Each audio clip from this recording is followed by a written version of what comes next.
Hey, how are ya? So, I want to talk to you guys about my mom. It's. I'm going to do my best to say what I want to say and not cry. So, I'm the oldest of 10 kids. I was born when my mom was 20. She and my dad had been married 9 months and like 3 days when I was born, and I was their first. And my parents were new Christians. They had met at a Bible study. And the entire time I have known my mother, my entire life, she has been living for God. God has been her number one focal point. She loves God. She wouldn't do anything to jeopardize her going to heaven. And I was the baby, and I have some memories. And I have a few memories of being a young girl and being with just my mom, and it was a lot of fun. But I found out yesterday that I was 6 years old and 3 days, and mom and dad had 5 children, so they had a lot of them.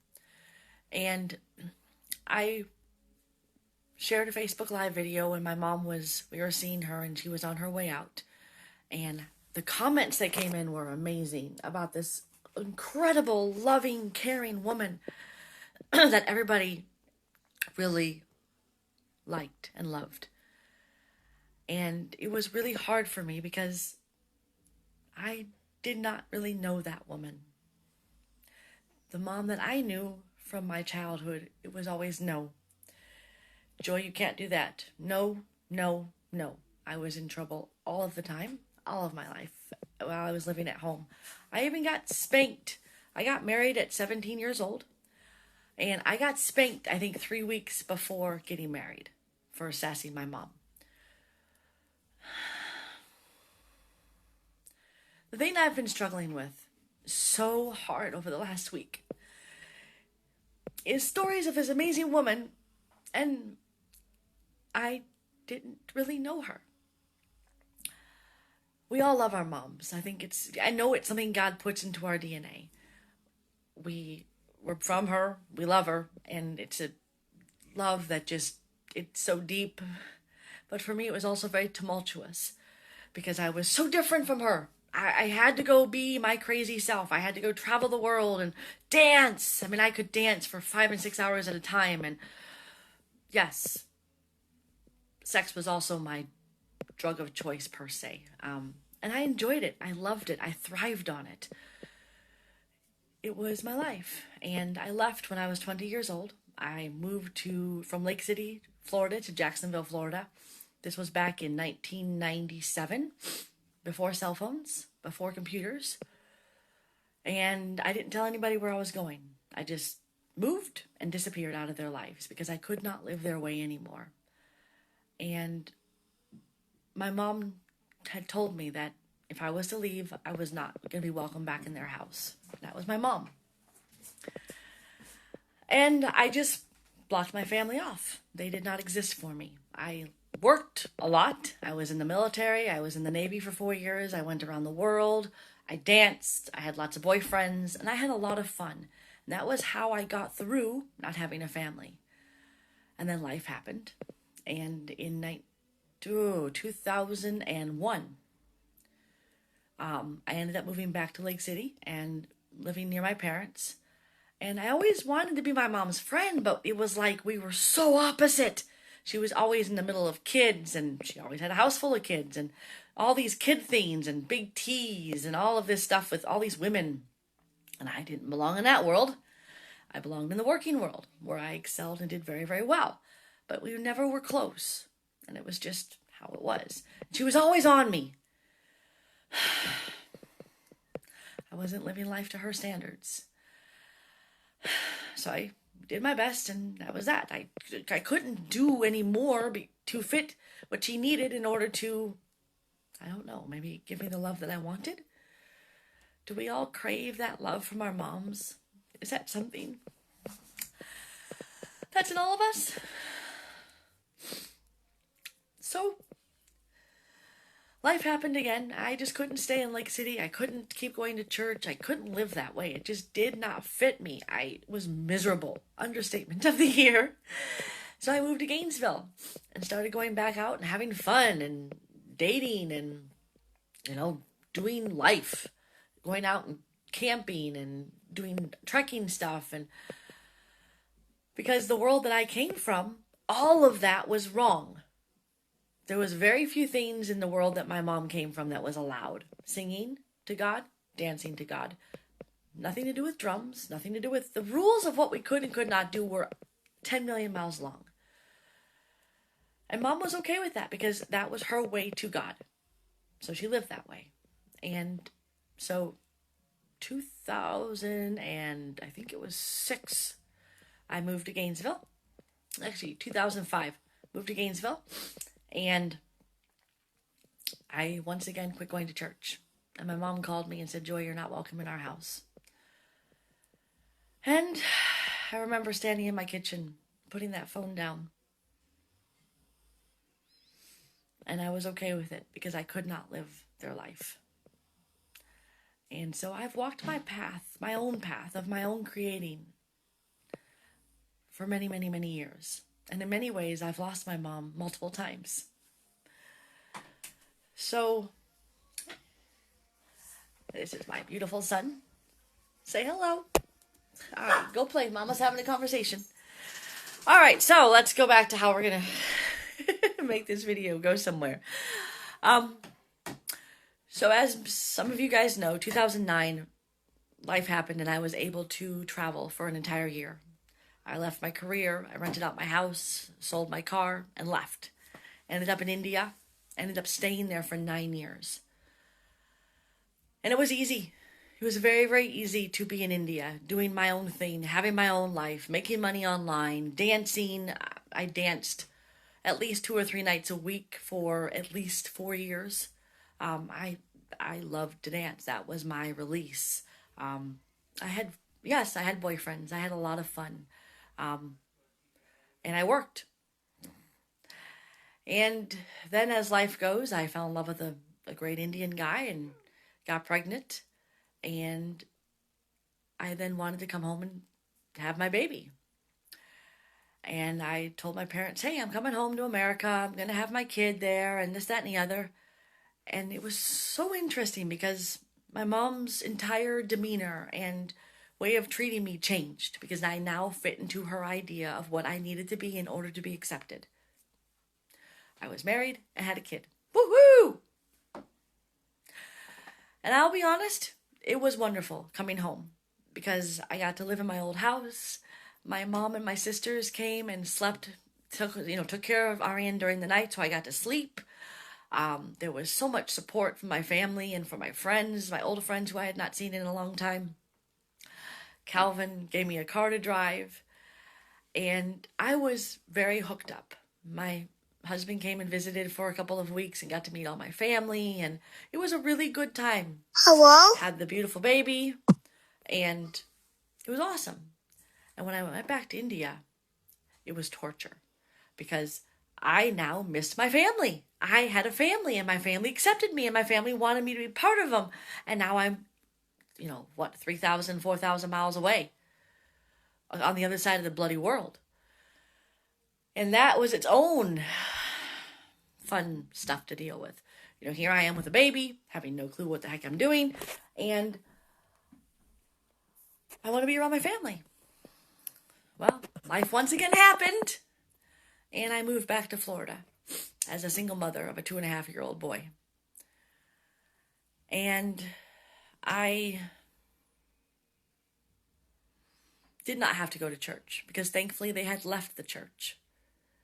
However, I was now in a family that was trying to find themselves. And so I took that opportunity to spend some time with my mom.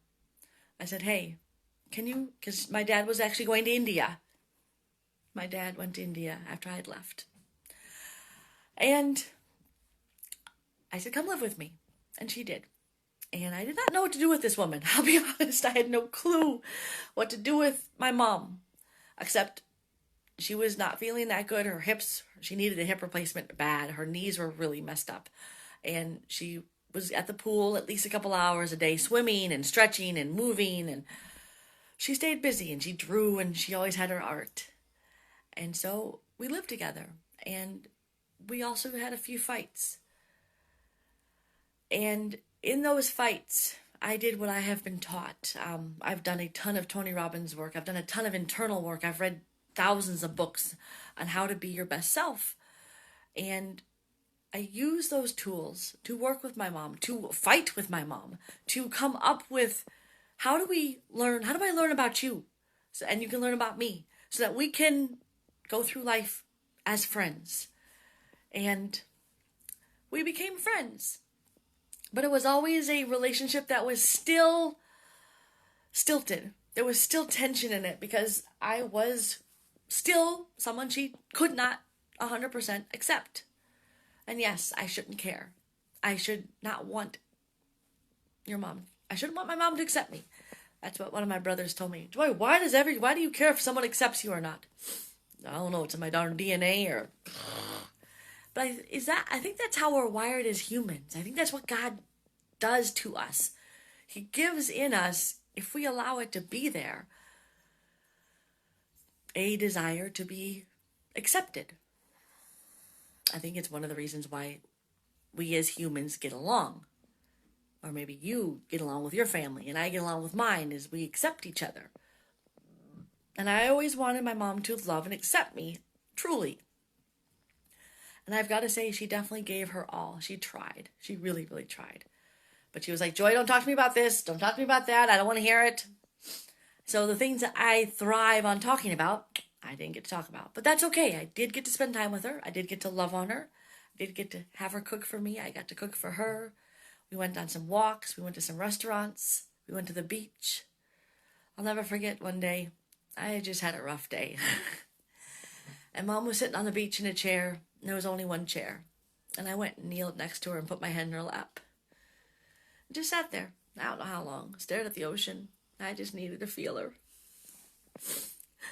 I think that's my best memory of my mom. Being able to have her hold me again. Because I do love her. So,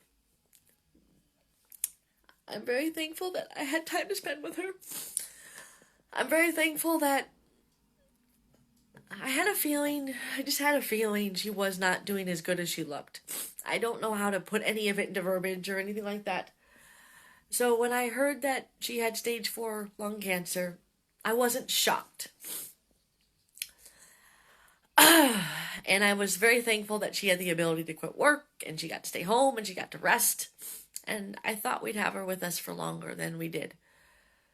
But I'm also very, very thankful that when she went down, it was fast. She didn't suffer for long. She got sick and she was pretty much, sick and out the door in about 3 weeks. It's been a crazy 3 weeks. But she's gone. She's in heaven. And yesterday we had her celebration of life. And it was amazing. All the people who showed up. And all the stories they had to tell of her. But what I kept hearing over and over and over again, and it's really hard, I don't really know what to do with it, is I look like her. I do.